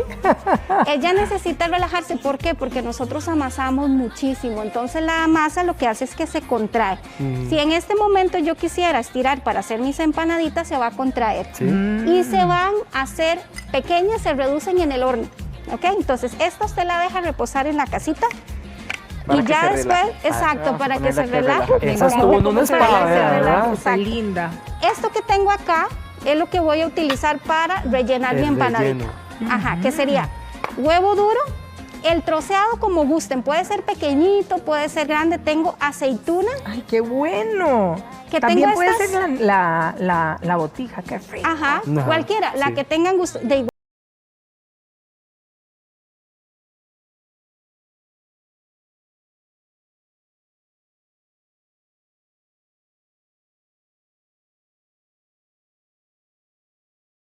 Gorditas. Obviamente la carne molida, sazonada, arreglada, y a su gusto yo le pongo chile, cebolla. Cada uno la arregla a su manera. Un poquito de paprika, si le gusta picante, un poquito de pimienta cayena. Y el colorcito que le diste, y ¿verdad? el tamaño, tengo aquí varios, porque al final eso lo definen ustedes. Okay.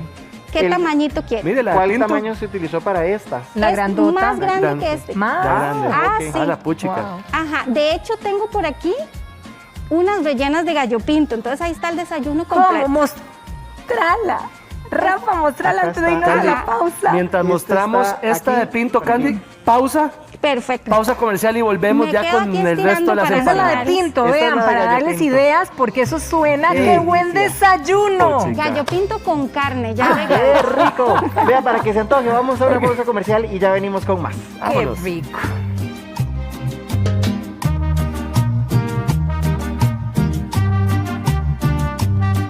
A continuación, el vuelo de la victoria. Estamos con Giros.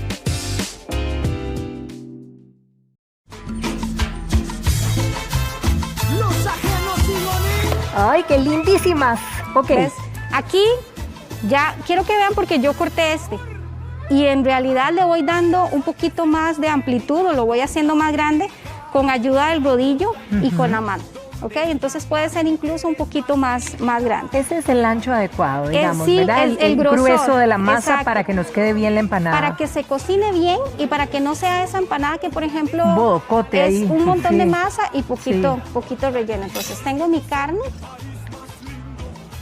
aquí, a gusto.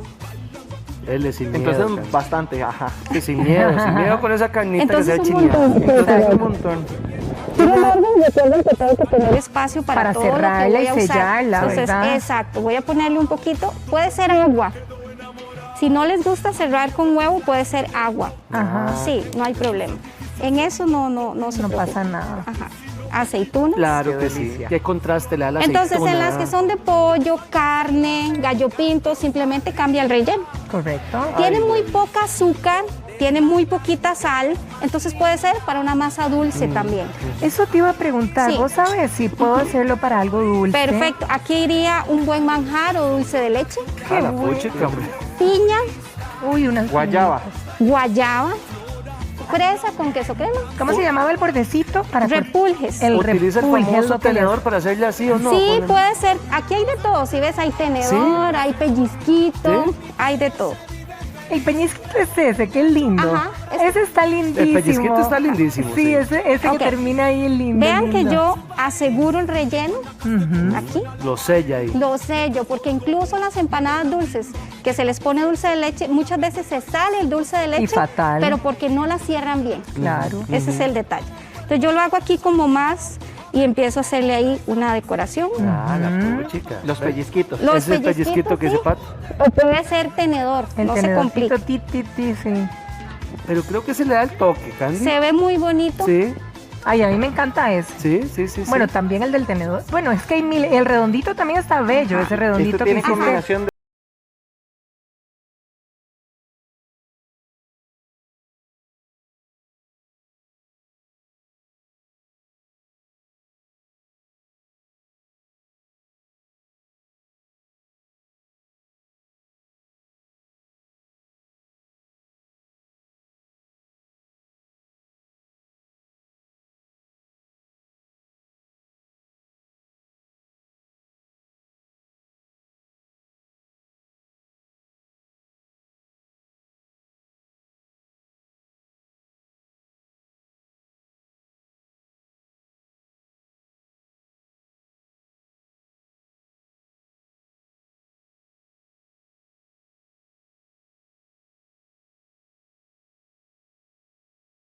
Deben ser iguales porque lo que tenemos que cocinar Es la masa. El relleno ya está cocinado. Por ejemplo, acá está cocinado. El El de pollillo. pollo, el gallo pinto. Entonces, entre Está 25 o 30 minutos, una empanada, ¿qué les puedo decir? De unos 12 a 14 centímetros.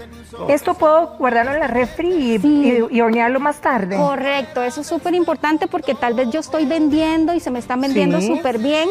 Entonces, así como está, la pongo en alguna base, la congelo tapada y ahí usted tiene para sacar, descongela un poquito y horneo. Entonces, eso me permite tener productos siempre frescos.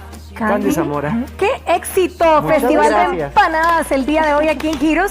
Agradecidísimas como siempre. Para Candy, servirles, feliz día con para todo vos gusto, también. igualmente. Y nos vemos mañana, Chiquillos. 8 en punto, mitad de semana. ¿Mañana qué es? Miércoles. Miércoles. Que Dios los Miércoles. acompañe. Nos vemos. Gracias. Bendiciones. Los queremos Hasta mucho. luego. ¿Cuál quieren? ¿Cuál es el Caprés. Cap-